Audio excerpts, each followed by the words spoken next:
Hello.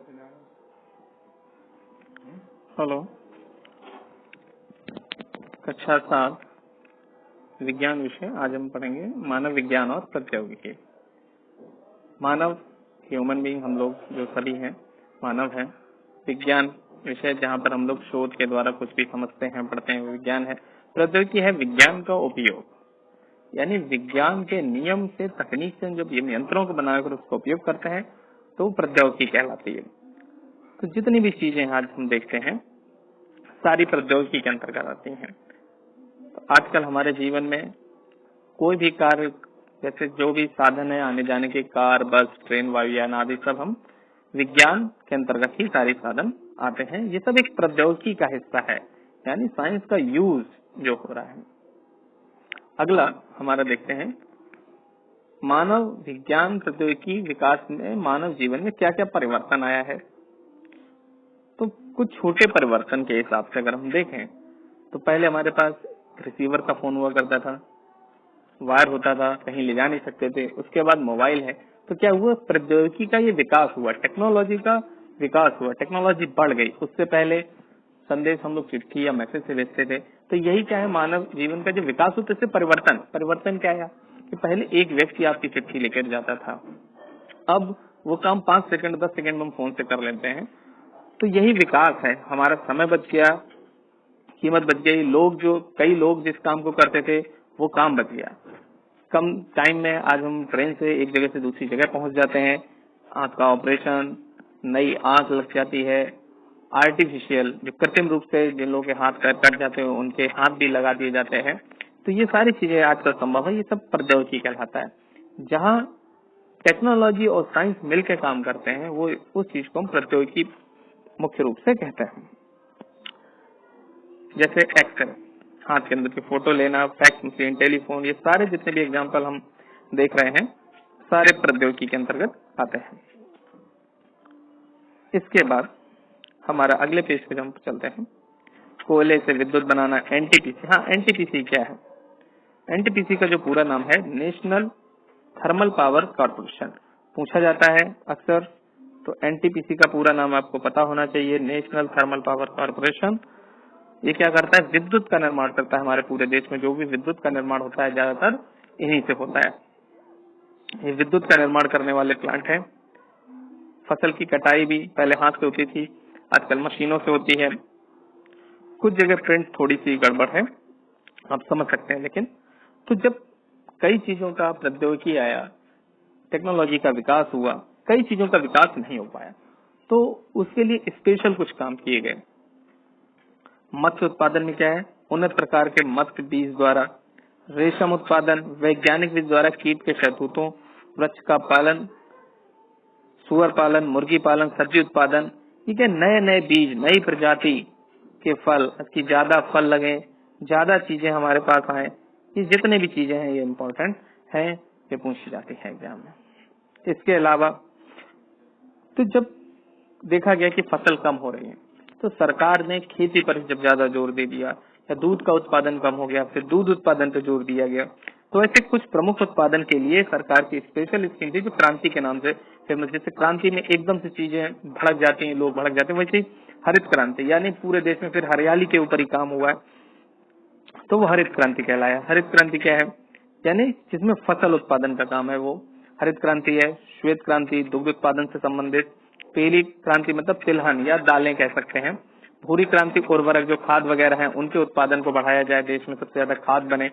नीली क्रांति मत्स्य उत्पादन, और भी कई सारी क्रांतियां हैं, लेकिन ये आपके एग्जाम में आ जाती हैं कि हरित क्रांति किससे संबंधित है, फसल से है। श्वेत क्रांति किससे, दूध। तो श्वेत क्रांति जो आई थी, दूध का उत्पादन पहले हमारे देश में बहुत कम था, तो डॉक्टर वर्गीज कुरियन एक थे, इन्होंने ही श्वेत क्रांति दूध उत्पादन, तो डॉक्टर वर्गीज कुरियन का श्वेत क्रांति में है, यही आपकी श्वेत क्रांति से संबंधित है। इसके अलावा जब हम अगले पेज पर चलें और हम क्या क्या कर सकते हैं, तो विज्ञान और प्रौद्योगिकी के विकास में विभिन्न क्षेत्रों में क्रांतिकारी परिवर्तन आए हैं। आज हम लड़ाकू विमान, युद्ध, पनडुब्बी, जो भी चीजें हम सारी देख सकते हैं, ये सारे लड़ाकू विमान, पोत और जो भी हैं, ये सारी चीजें हमारे इसमें मौजूद रहती हैं। जनसंचार के क्षेत्र में क्या क्रांति हुई है, कंप्यूटर, इलेक्ट्रॉनिक डाक, मेल सेवा, ये सारी चीजें हमारे आने से जो भी टेक्नोलॉजी है एक तरफ से दूसरी तरफ पहुंच जाती है, जो हम बहुत आसानी से कंप्यूटर कक्षा 6 में ही आजकल शुरू हो जाता है। हम देख सकते हैं वैज्ञानिक विधि से सारी चीजें संभव है। प्रौद्योगिकी यही है। कंप्यूटर भी एक प्रौद्योगिकी का ही उदाहरण है, पहले नहीं था, उसके आने से कई काम करो ना, तो कंप्यूटर भी प्रौद्योगिकी का उदाहरण है। इंटरनेट हम सब लोग जानते हैं कि जहाँ एक दो कंप्यूटर जब इंटरनेट से जुड़ते हैं, जहाँ पे हम एक जगह से कोई भी सूचना दूसरे कंप्यूटर पे भेज देते हैं, इसको हम इंटरनेट बोलते हैं, जहाँ पे हम आसानी से अपने संदेश भेज सकते हैं।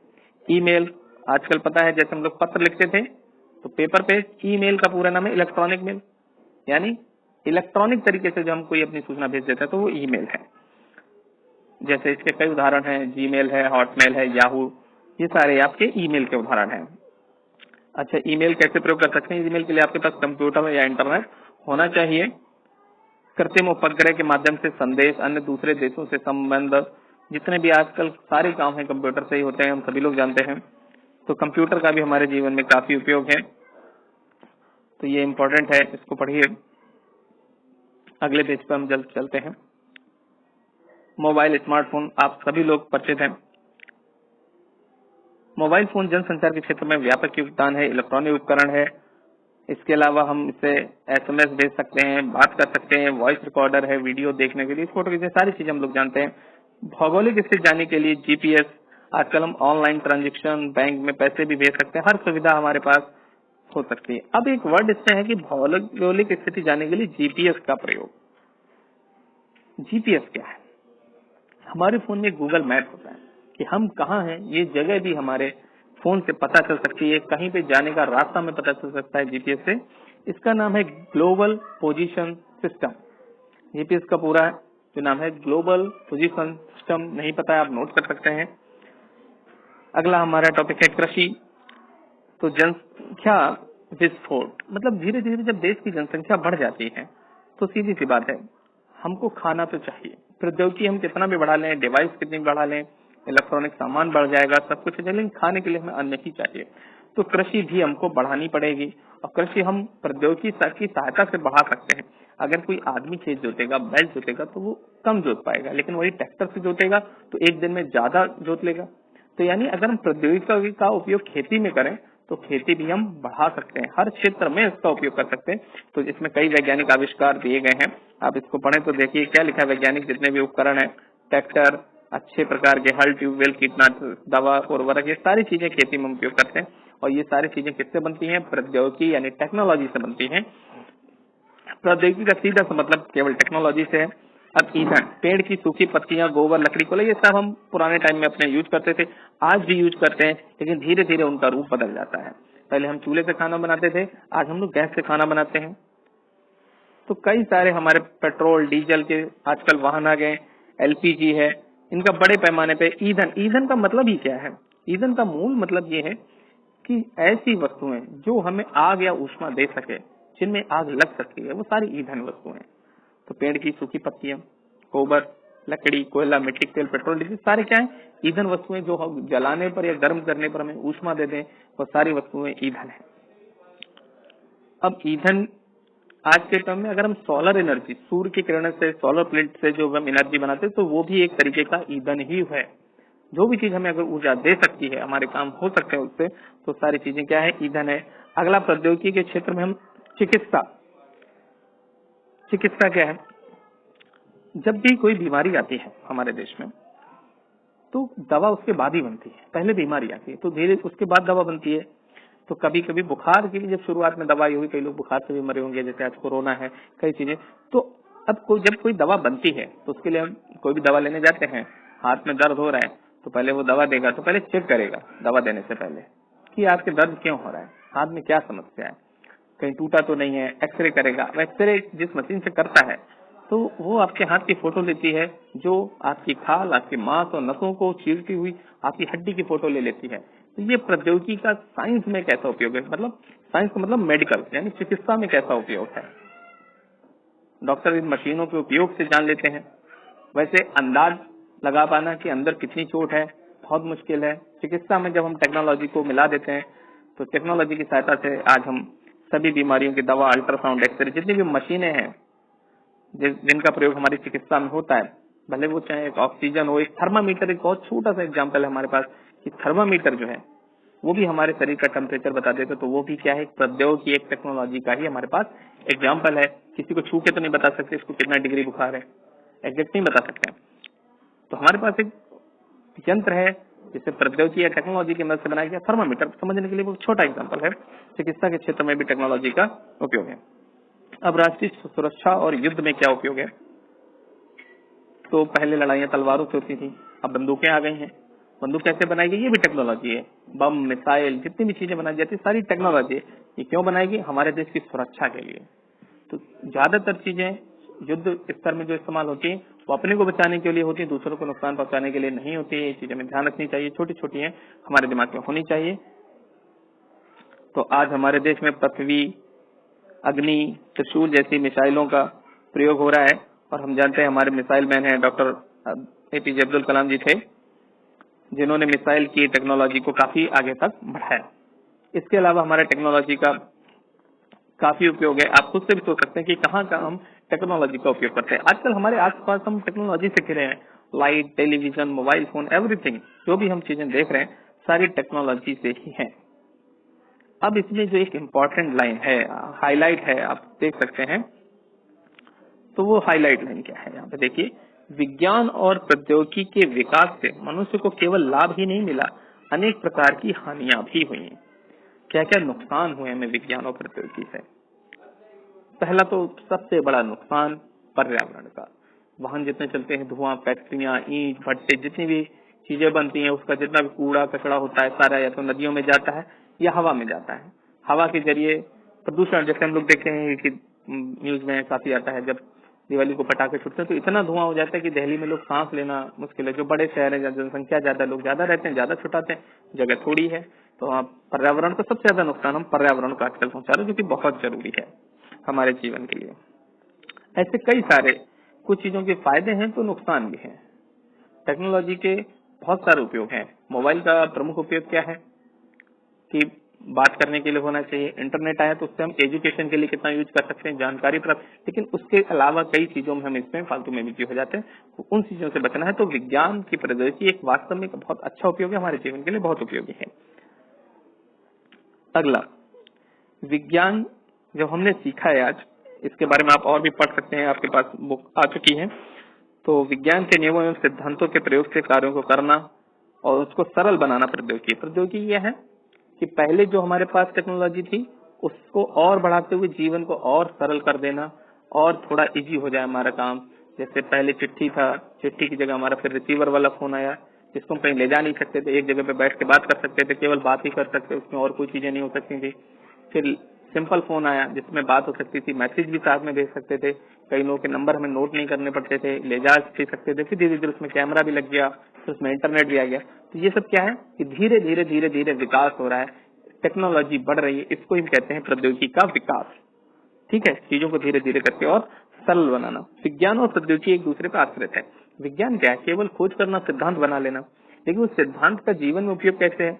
जैसे हमने सोचा कि अगर कोई मशीन ऐसे ऐसे बनाई जाए तो वो शरीर का तापमान बना लेगी, लेकिन बनाने के लिए वो थर्मामीटर हमें बनाना पड़ेगा। टेक्नोलॉजी और विज्ञान के नियम दोनों को मिलाकर ही काम होता है। तो इसका मतलब विज्ञान और प्रौद्योगिकी एक दूसरे पर आश्रित है। और कृषि के क्षेत्र में, जैसा हम हरित क्रांति में पढ़ चुके हैं, अगर कृषि के क्षेत्र को बढ़ावा मिलता है तो वो हरित क्रांति है जिसमें फसलों को बढ़ावा मिले। पूरी लिस्ट हम अभी तक देख चुके हैं पहले, एक बार आप फिर देख सकते हैं। यहाँ पर ये इंपॉर्टेंट है और अक्सर एग्जाम में पूछी जाती है। ये जो हम यहाँ पे देख रहे हैं ये चीज इंपॉर्टेंट है। चलिए आगे आते हैं। अब हमारे अभ्यास प्रश्न है कि मस्तिष्क की जांच किसके द्वारा होती है? तो एक्सरे, अल्ट्रासाउंड। एक्सरे से हम जो कोई हड्डी टूट जाती है, हड्डियों की जानकारी उससे मिलती है। अल्ट्रासाउंड से हम पेट के अंदर की चीजों को देख सकते हैं। स्कैनर, हाँ, स्कैनर से होती है मस्तिष्क की जांच। तो हमारा इसका पहले का जो सही आंसर है वो स्कैनर है।